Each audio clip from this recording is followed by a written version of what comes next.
Следите Трилинка, во продолжение гостин во емисијата еден од најуспешните млади македонски писатели.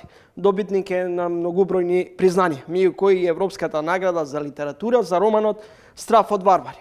Потоа роман на годината за телото во кое треба да се живее. Тој е првиот македонски автор, добитник на наградата Англиски пен за романот Лето во кое те нема. Добро ден за Петар Андоновски. Добре ден. Андоновски деново излези и францускиот превод на книгата Страф од варвари.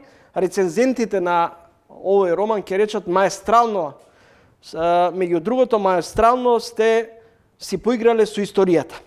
Не ви се чини дека денеска сме презаситени од историскиот наратив? Мојата генерација успехот го постигна токму оддалечувајќи се од тој така наречен историски наратив.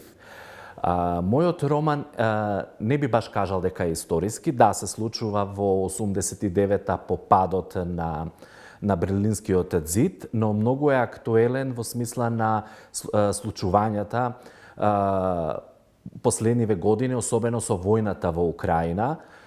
Дури минатата година, кога гостував на сајмот на книга во Лајпциг, критичарката која го водеше разговорот со мене го нарече и пророчки роман во смисла на тоа што се случува со војната во Украина. Накратко во романот тројца украинци по падот, односно по катастрофата во Чернобил, заминуваат на еден остров, каде што не се прифатени од населението и затоа Страф од варвари, прашањето кој е тука варварин. Дали не е време за демистификација на историските наративи од типот кој не си го познал минатото, не може да зборува или да гледа кон нивнината? Македонската книжевност е преполна со тие историски наративи и мојата генерација беше уморна од тоа. Мислам дека голем дел од зазорот кон лектирите, особено од македонските автори, доаѓаше токму од тука.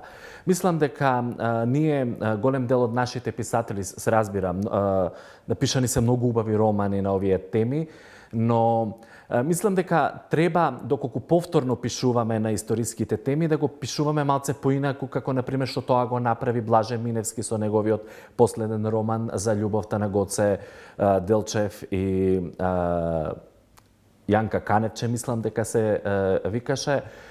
Така да мислам дека треба малку поинаку да се пишува, не на оној начин како да делува дека ние во секој роман некако да го браниме националниот идентитет на Македонија.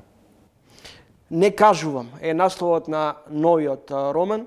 Што не сака да каже Петар Андоновски или од што ние се плашиме да проговориме? Се плашиме на многу теми да зборуваме, но пред се не кажуваме семеен роман, изборува за тишината во семејството, за сите оние премолчени работи во едно семејство. Јас порасна во семејство каде што дури па и премногу се зборуваше и се кажуваше се, и секогаш ми биле интересни семејства каде што ги премолчувале работите. За едно такво семејство не кажувам. Политичките водства секогаш се повикуваат на народ. Власта и опозицијата лицитираат со поддршка секогаш од граѓаните. Како го толкувате непосредното, под наводници, умилкување на политичарите кај обичните граѓани и не ви се чини дека најчесто политичарите на граѓаните, на бизнис заедницата, се им посветува внимание токму пред избори и можеби ден потоа по изборите, а во меѓувреме како да не постојат? Па тоа е главниот проблем, затоа што власта која и да е, секогаш се сеќава на граѓаните само тогаш кога им треба поддршка. Генерално политичките партии тоа го прават. Во меѓувреме, додека се најчесто на власт, граѓаните не ни постојат и потребите на граѓаните. Така да не би го никако поинаку ова окарактеризирал, освен како лицемерие. Бевте активен во шарената револуција, во едно интервју ќе ве подсетам 2016 чинам, видите, мора да има одговорност и правда. После 7 години од овој ваш став 2016 искажа, дали може да кажете дека денеска живеете и сонувате во држава во која сакате да живеете поточно? Сето оно за кое се боревме тогаш, мислам дека тоа беше една безнадежна борба. Тогаш влегов многу ентузијастички. За жал се покажа дека во таа шарена револуција дали 10 од луѓето кои секојдневно бевме активни и учествувавме сме влегле чисто затоа што сме верувале дека ќе дојде некоја подобра иднина, каде што ќе владее правдата, каде што ќе има слобода.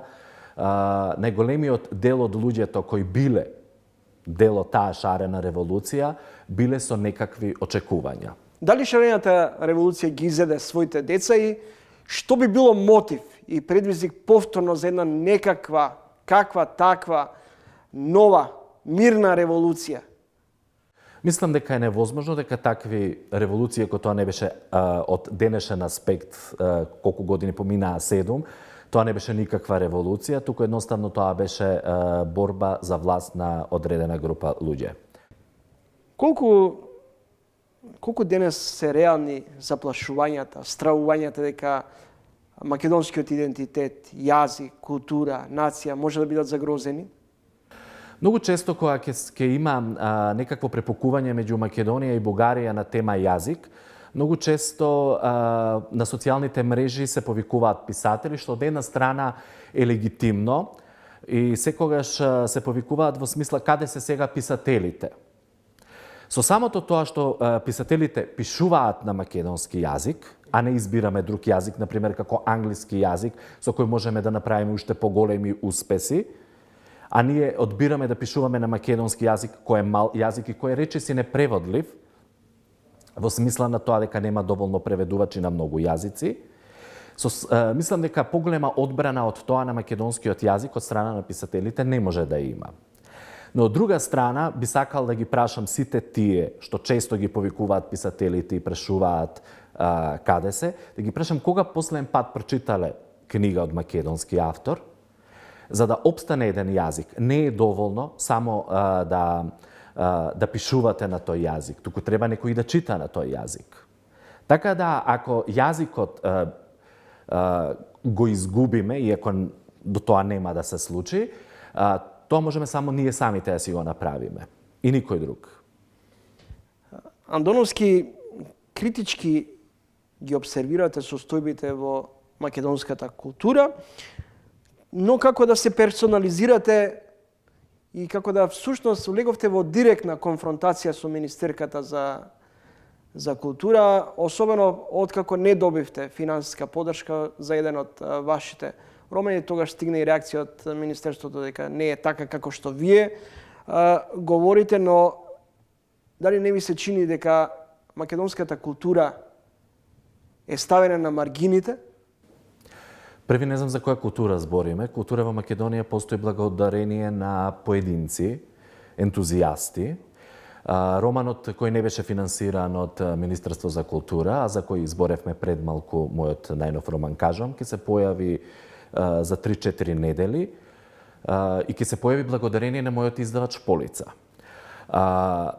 Пред некој ден се сретнав со една актерка и наша позната актерка и ми кажа дека филмови не се снимаат, дека нема пари. Книги и тие што се финансирани од страна на Министерството за култура, ако се помали, зборам во број на страници, таа сума што ја дава Министерство за култура може би и ќе бидат покриени трошоците, но ако станува збор за поголема книга, тешко дека може да биде, особено со сите поскапувања. Тука сакам да потсетам дека цениве на се покачени, вклучително и печатењето на книги, освен цените на книгите. Книгите се исто што биле и пред 10 и пред 20 години. Така да за која култура зборуваме? Ние немаме национална култура. Се чини дека македонските писатели се обединија во спас на Друштвото на писатели.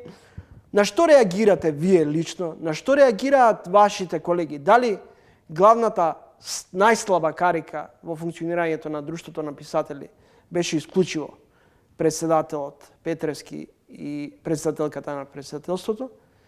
И каде го гледате решението? Дали со евентуалното со изборот на ново раководство Друштвото на писатели ќе го врати имиджот кој го градеше долги години од 47 кога е основано па до неодамна. Јас долги години одбивав да влезам во друштвото, затоа што едноставно не се пронаоѓа во тоа друштво, не ја сваќав целта на друштвото, затоа што друштвото вакво какво што е, навистина не гледам зашто некој би бил член. Друштвото досега постоеше исклучиво за задоволување на нечии лични суети. И така е можеби последните 10-20 години. Она што го направија Петревски и Николовска е тоа што се обидоа и тоа малку достоинство што го имаше друштвото, да го уништат и да си го приватизираат целосно друштвото. Тоа беше, впрочем, и причината заради која си заминаа и 8 членови на председателството. Она што јас го очекувам од идниот председател, кој да или председателка, е да го целосно модернизира друштвото, друштвото да почне да функционира како еден вид синдикат, да не постои само за доделување на награди нати го дај ми го, да биде еден вид синдикат каде што постојано председателот, председателката ќе биде во контакт со министер, министерка за култура кој да биде, каде што ќе се бори за поголеми авторски хонорари, затоа што сега еден авторски хонорар изнесува од 40 до 50 илјади денари. Тоа е ужасно понижувачки е тој хонорар. Од друштвото очекувам од идниот председател да ги обедини и да биде некој што ќе ги обедини и младите и постарата генерација, затоа што уште постои тој некој јас, иако во македонската книжевност сте млади до 60 години. И очекувам да се направи во друштвото, да се внесе една свежина и да се врати она идејата што ја имале основачите. Андоновски, на крајот, зошто писателите ги отапија пенкалата за политичките контроверзи? Дали друштвото на писатели, па и други институции кои се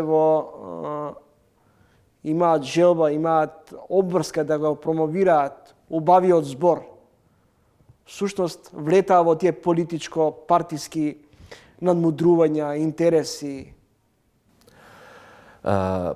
Деновиве, односно минативе недели, месец дена колку веќе трае ова препукување со друштвото на писатели и се тоа што се случуваше таму, прочитав од неколку колеги со кои делам доста исти ставови, дека друштвото е битно за некаков си национален идентитет и не знам што.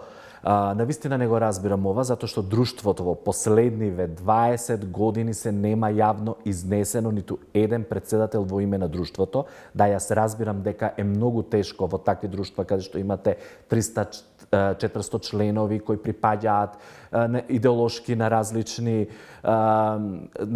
идеологии, на различни националности, на различни